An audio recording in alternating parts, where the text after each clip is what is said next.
Hello viewers. आज हम लोग फिर से आईआईटी जेएम के 2017 के क्वेश्चन पेपर सॉल्व करेंगे। ठीक है। तो आज हम लोग का क्वेश्चन जो है वो क्वांटम मैकेनिक्स के ऊपर है। तो आइए पढ़ते हैं क्वेश्चन क्या है। Consider a one dimensional harmonic oscillator of angular frequency omega. मतलब यहाँ में एक हार्मोनिक ऑक्सीलेटर वाला प्रॉब्लम है और ये वन डायमेंशन में दिया हुआ है। ठीक है। और यहाँ पे जो एंगुलर फ्रीक्वेंसी है ओमेगा, ये सब पॉइंट्स याद करके रखिए।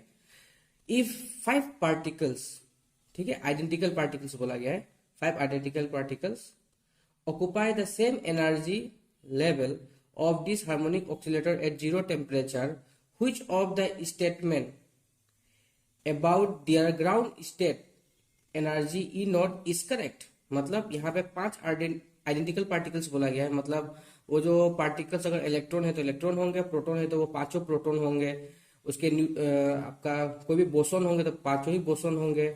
ठीक है। या फार्मियन होंगे तो पांचों फार्मियन होंगे, क्लासिकल पार्टिकल होंगे तो पांचों ही क्लासिकल पार्टिकल होंगे। तो यहाँ पे ये नहीं बताया गया है कि ये पार्टिकल जो है कौन सा है, क्वेश्चन में नहीं बोला गया है। ठीक है। और बस उनका क्या पूछा है, ग्राउंड स्टेट एनर्जी लेवल को पूछा गया है। तो हम लोग क्या करेंगे अभी इसको सोल्व करने के लिए, सबसे पहले ऑप्शन को देखते हैं। ठीक है। तो पहला ऑप्शन क्या है, पहला ऑप्शन बोला है if the particles are electron. मतलब पहला पार्टिकल बोला गया है इलेक्ट्रॉन होगा तो एनर्जी कितनी होगी। मतलब वो जो सिस्टम बन रहा है, 5 पार्टिकल का जो सिस्टम बन रहा है, उसका एनर्जी कितना होगा। E equal to E naught equal to 13/2 H cross omega होगा। अगर वो पार्टिकल्स प्रोटॉन है तो क्या उसका energy E naught equal to 25/2 H cross omega होगा। अगर वो पार्टिकल्स क्या है, स्पिनलेस फर्मियन है, मतलब क्लासिकल पार्टिकल्स, ठीक है, तो क्या वो 25/2 एच क्रॉस ओमेगा होगा। अगर वो बोसोन्स है तो क्या वो 5/2 एच क्रॉस ओमेगा होगा। मतलब यहाँ पे हम लोगों को ये चारों ऑप्शन के लिए अलग अलग से ट्राई करना पड़ेगा, क्योंकि चारों में पार्टिकल्स अलग अलग दिए गए हैं। ठीक है। तो आइए इसको सोल्व करते हैं। सोल्व करने से पहले ना आज मैं आप लोग को एक बात बताना चाहता हूँ, कितना इंटरेस्टिंग है कि नहीं, कि ये दुनिया कैसे बना हुआ है। ये दुनिया बना हुआ है क्या से, पार्टिकल्स से। मतलब पहले बोला गया एटॉम से बना हुआ है, फिर किसी ने बोला नहीं एटॉम के अंदर भी इलेक्ट्रॉन प्रोटॉन न्यूट्रॉन है। ठीक है। उसके बाद में क्वार्क्स ये सब आया ना। फिर भी अगर हम इलेक्ट्रॉन प्रोटॉन न्यूट्रॉन की ही सिर्फ बात करें, फिर उसको भी, वो भी अंदर एटॉम के अंदर किस तरह से सजाया गया है, अरेंज किया गया है, वो भी इतना इंटरेस्ट। तो उसी तरह बहुत सारा सिस्टम है। सिस्टम मतलब प्रेशर, टेम्परेचर, ये सब के अलग अलग कंडीशन में ये सब पार्टिकल्स अगर एक साथ रख दें तो इन लोग अलग से बिहेव करती है। तो फिर उसको भी स्टडी किया गया, और उसको स्टडी करने के बाद में किसी ने बोला कि ये कोई कोई पार्टिकल्स थी जो कि एक ही बार एक ही लेवल में आ जाते हैं, मतलब सब एक साथ आ जाते हैं जीरो, मतलब अगर टेम्परेचर एकदम जीरो आ जाए तो उसको हम लोगों ने क्या बोला कि वो Bose Einstein condensation rule follow करते हैं, तो वो लोग बोसन हो गए। ठीक है। फिर जो इलेक्ट्रॉन प्रोटॉन होते हैं, एक्चुअली उन लोग का स्पिन होता है, मतलब इंटीग्रल उन लोग का एक प्रॉपर्टी है स्पिन, वो कभी भी एक साथ एक ही स्टेट में आ ही नहीं सकते हैं। तो उनको स्टडी किया पाउली ने, तो उसने एक लॉ दिया, पाउली एक्सक्लूसिव प्रिंसिपल। तो यही सब बात है जो हम लोग मतलब अच्छे से अगर पढ़ेंगे तो कितना अच्छा लगता है कि हाँ, दुनिया बना है कितने सारे पार्टिकल से, और हर पार्टिकल बिहेव करता है अलग अलग से। और हर पार्टिकल का बिहेवियर को स्टडी करने के लिए एक एक साइंटिस्ट ने अपना अपना पूरा जिंदगी, क्या बोलते हैं, रिसर्च किया उसको समझने के लिए। और आज हम वो थ्योरी की तरह पढ़ते हैं, पर एक्चुअली वो सब अननोन फैक्ट्स हैं जो इन साइंटिस्ट लोगों ने हमें बताया। तो चलिए हम लोग पहले अब सॉल्व करते हैं क्वेश्चन को। पहला जो हम लोग का ये है ऑप्शन है, उसको पहले चेकआउट करते हैं ये करेक्ट है या गलत। ठीक है। तो पहला ऑप्शन क्या बोलता है, पहला ऑप्शन बोलता है if the particles are electron, तो उनका एनर्जी कितना होगा बोला उन लोगों ने, 13/2 एच क्रॉस ओमेगा। ठीक है। तो यहां से हम हिंट्स क्या क्या मिलता है, मैंने पहले ही बोला था कि क्वेश्चन में हिंट्स होता है, जिस हिंट्स को अगर हम समझ जाए तो क्वेश्चन सोल्व हो जाती है। उसी तरह मैंने लास्ट टाइम में भी बोला था आप लोग को, अगर कातिल किसी का कत्ल करता है तो वो सुराग छोड़ता है, और वो सुराग अगर पकड़ में आ जाए तो कातिल भी पकड़ा जाता है ना। इंटरेस्टिंग। तो देखिए अभी पहला यहाँ में क्या बोला गया है, particles. If the particles are electron यहाँ पे इलेक्ट्रॉन बोला है, तो ये इलेक्ट्रॉन के वजह से हम लोगों ने, हमें क्या पता चलता है, ये इलेक्ट्रॉन है। इलेक्ट्रॉन क्या होते हैं, फार्मियंस होता है। फर्मियंस होता है तो इनका स्पिन भी हाफ है, ठीक है। और जितने भी फर्मियंस है वो लोग किसका मतलब वो लोग कौन सा लो मान के चलेंगे, एक्चुअली वो लोग फर्मी डिराक स्टैटिक्स मान के चलते हैं, पर जब भी उनको अरेंज करना है तो उनको कौन सा बेसिक प्रिंसिपल मानना पड़ेगा, पाउली एक्सक्लूसिव प्रिंसिपल को मानना पड़ेगा। वो क्या बोलता है, वो बोलता है कि अगर ये एक एनर्जी स्टेट है, मान लीजिए ये कितना है, एक एनर्जी स्टेट, एनर्जी स्टेट आप लोग को समझ में आता है, अच्छा उसका बारे में बाद में बात करेंगे। मान लीजिए एक एनर्जी स्टेट है, तो इस एनर्जी स्टेट में दो पार्टिकल्स एक साथ तभी रह सकते हैं जब उनका स्पिन अलग अलग हो। अगर दोनों का स्पिन सेम है तो ये लोग एक साथ नहीं रह सकते, वो एक ऊपर चला जाएगा ये वाला स्टेट को छोड़ के, ठीक है। तो यहां तक हम लोग को समझ में आ गया पाउली एक्सक्लूसिव प्रिंसिपल। फिर क्वेश्चन में बोला गया था कि ये हार्मोनिक ऑक्सीलेटर है, और कौन सा, वन डायमेंशन वाला। तो एनर्जी कितना होगा इसका, n equal to sorry E n equal to n plus half H cross omega. आप लोग को पता है कि हार्मोनिक ऑक्सीलेटर का एनर्जी कितना होता है, ये कोई भी क्वांटम मैकेनिक्स अगर आपने पढ़ा है तो आपको पता ही होगा। अगर अच्छे से क्वांटम मैकेनिक्स को पढ़ना है तो आप लोग मतलब मैथमेटिकल में स्ट्रांग होना है, और कौन से भी क्लियर हो तो आप लोग ना क्वांटम मैकेनिक्स बाय जेटली पढ़ सकते हैं। तो यहाँ पे जो है आपका ये सिस्टम में 5 पार्टिकल आपको सजाना है।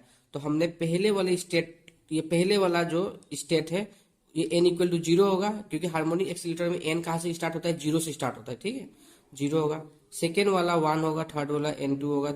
ये अब इसको सजाएंगे कैसे, क्वेश्चन में ऑलरेडी बोला है कि ये इलेक्ट्रॉन है, क्या है, इलेक्ट्रॉन है, तो ये पाउली एक्सक्लूसिव मानेंगे। तो यहाँ पे 2 होंगे, फिर यहाँ पे 2 होंगे, तो बचा कितना, एक। 5 में से अगर हम लोगों ने 4 यहाँ पे लगा दिया तो एक यहाँ पे बचा, तो ये एक ऊपर होगा, ठीक है। नीचे से हम लोग फिलअप करते जाएंगे, इन सब का स्पिन अलग अलग है, ठीक है। तो अब आइए इसको हम लोग इसका एनर्जी निकालते हैं। इस स्टेट में जो एनर्जी है उसको हम लोग बोलेंगे ई नोट। तो कितने इलेक्ट्रॉन है यहाँ पे, 2, तो 2 ई नोट, ठीक है। ये वाला किसके लिए है, एन इक्वल टू 0 के लिए। ये भी किसके लिए है, एन इक्वल टू 0। इसका स्पिन डाउन है, इसका स्पिन अप है, लेकिन ये स्टेट कौन सा है, n equal to 0, n equal to 0 के लिए। ये किसके लिए है, एन इक्वल टू 1, ये भी एन इक्वल टू 1 के लिए है। देखिए एन इक्वल टू 1 में 2 है, और एन इक्वल टू 2 में बस 2 है, इसलिए इसका नाम E2। तो यहाँ पे वैल्यू पुट करते हैं, यहाँ पे एन का यहाँ पे 0 डाल देंगे, ये होगा।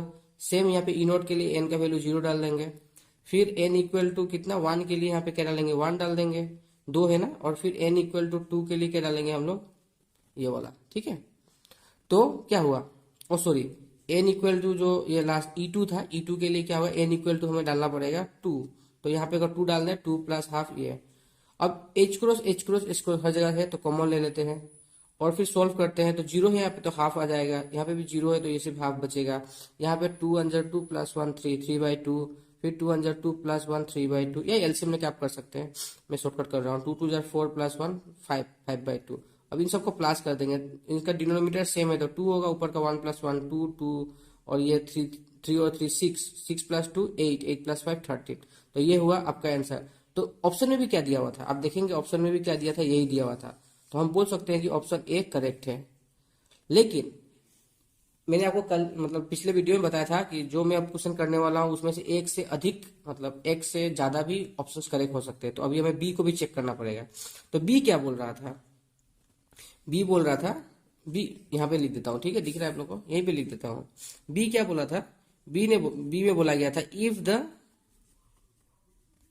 इफ द पार्टिकल्स आर क्या, प्रोटॉन। बी में प्रोटॉन का बात किया गया है, और एनर्जी कितना बोला है, E इक्वल टू क्या बोला गया था, E naught equal to 25/2 H cross omega. तो यहाँ पे एनर्जी बोला है अगर प्रोटॉन होगा, क्या बोला है, अगर प्रोटॉन होगा तो ये होगा। तो आपको पता है इलेक्ट्रॉन और प्रोटॉन दोनों क्या है, फर्मियन है। तो अगर फर्मियन है, अगर ये फर्मियन है तो इसको भी हम लोग इसी तरह सजाएंगे, और एनर्जी भी इसी तरह निकालेंगे। तो लास्ट में आंसर कितना निकलना चाहिए था, 13/2 H क्रॉस ओमेगा। पर यहाँ पे कितना दिया गया है, 25/2 H क्रॉस ओमेगा। मतलब बी वाला जो ऑप्शन थे वो गलत है, ठीक है। अब आइए हम लोग सी ऑप्शन को करते हैं। कौन सा ऑप्शन को, सी को।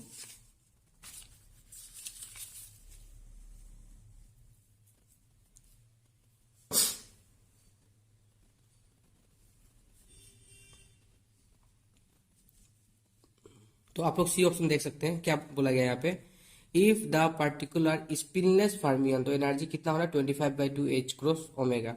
तो स्पिनलेस फर्मियन का मतलब क्या है, वो लोग क्लासिकल, स्पिन है ही नहीं तो वो क्लासिकल पार्टिकल होंगे। अगर क्लासिकल पार्टिकल होंगे तो वो लोग क्या होगा, मैक्सवेल बोल्ट्जमैन स्टैटिक्स फॉलो करेंगे। ठीक है, आप लोग मत सोचिएगा भाई इतना सारा कुछ याद रखना है, नहीं, आप जब क्वांटम मैकेनिक्स पढ़ेंगे तो ये सब ऑटोमेटिक रहता ही है दिमाग में। तो क्लासिकल वो लोग क्या है, मैक्सवेल बोल्ट्जमैन स्टैटिक्स फॉलो करेंगे, तो वो लोग उसका हिसाब से क्या होगा, at least one particle in each state. मतलब अगर एक सिस्टम है, यहाँ पे ये एक सिस्टम है, इस सिस्टम में कितना है, कितने भी स्टेट्स हो, पर हर एक स्टेट में पांच एक एक होना ही पड़ेगा, जंप मार के आप नहीं फिलअप कर सकते हैं। इसमें एक मैंने फिलअप किया, फिर इसमें एक, फिर इसमें एक, फिर इसमें एक, इसमें एक, ऐसा भी हो सकता है, दो भी हो सकते थे, पर ये सबसे मतलब क्या है, एक एक मतलब क्या आइडियल कंडीशन है। ठीक है, तो इसको हम लोग यहाँ पे कंसिडर करेंगे, तो क्या होगा देखते हैं। अभी क्वेश्चन में तो ऑलरेडी पता है, one dimensional harmonic oscillator energy तो यही रहेगा फॉर्मूला। तो अब डालते हैं, यहाँ पे एक है ना, तो इसलिए ई नोड आया, यहाँ पे भी ये एक है, तो इसमें क्या आया, E1 आया, इसमें N2 में भी एक है तो E2 आया, इसमें एक है तो E3 E4। तो यहाँ पे यहाँ पे ई नोट की जगह पे n का 0, E1 की जगह पे 1, E2 की जगह पे 2, E3 की जगह पे E3 और E4 की जगह पे 4। फिर सोल्व करते हैं, इसको कितना मिलेगा, यहाँ पे हाफ और यहाँ पे 3/2, इसको करेंगे 4 + 1 5/2, 6 + 1 7/2 और ये 9/2। एच क्रॉस मैंने कॉमन ले लिया, तो पता ही है आपको। एलसीएम 2 हुआ, ये 1 + 3 4 हुआ, 4 + 5 9 हुआ, 9 + 9 कर देते हैं, 9 + 9 18, 18 + 7 25। तो ये हुआ आंसर, तो ये सही है। तो हाँ, ऑप्शन सी भी हम लोग का क्या हुआ, ऑप्शन सी जो था वो भी क्या हुआ, सही हुआ। ठीक है, तो अभी तक हम लोग को ए जो ऑप्शन था और सी दोनों ही सही मिले। अभी लास्ट चेक करना है हम लोगों को, किसको, डी को, किसको, डी को। तो आइए डी को चेक करते हैं। तो डी में क्या बोला गया, देखिए आप, इफ द पार्टिकल आर क्या, बोसॉन्स, बोसन, तो एनर्जी इतना होना चाहिए। तो बोसन क्या है, बोसन क्या है, बोसन बोलिए क्या है, फॉलोस बोस आइंस्टाइन कंडेंसेशन। और इसका हिसाब से क्या है, all particle can be in same state, पर कब, ग्राउंड स्टेट में जब हो तो वो सेम स्टेट में आ सकते हैं। ठीक है, क्वेश्चन में already one dimensional harmonic oscillator का बात था। एन का वैल्यू, ई का एनर्जी का वैल्यू हम लोग को ये है, ये हमें क्वांटम मैकेनिक्स से पता चलता है हार्मोनिक ऑसिलेटर का। अब यहाँ पे कितने सारे स्टेट हो पर ये एक ही लेवल में आ जाएंगे। ग्राउंड स्टेट कौन सा है, ई n = 0, तो ये पांचों इसी में आ गए, इसीलिए ई नोट ई नोट ई नोट ई नोट 5 बार।